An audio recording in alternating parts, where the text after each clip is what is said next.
In a very weird sort of procrastination, I've added another lookup table and some tests and inline assertions to make sure everything is correct. So in top level lookup tables, we've made this new section right here.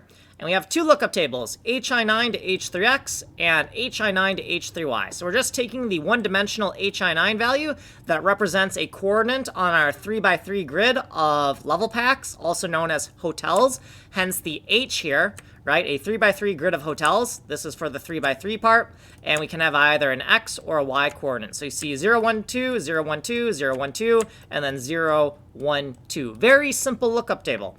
Then we have some code to make sure that lookup table is correct. So we have the gotten value and the expected value for the X's and Y's. We're going to loop through every single index. We're going to do the basic tile map math, and then we're going to grab the same values, but using a lookup table, right? Using a lookup table rather than the tile map math. And then we're going to cross-check those values, make sure they're equivalent to each other.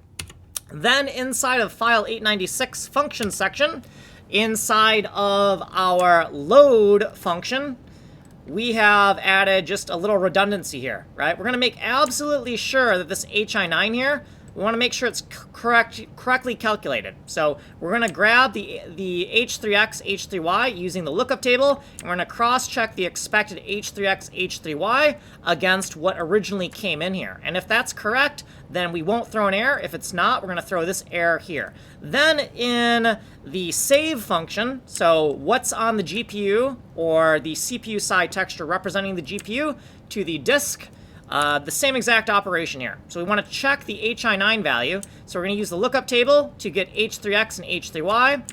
And then we're going to cross-check H3X, H3Y against the original input right here. And if it differs, we're going to throw an error. And that's all we did in this video.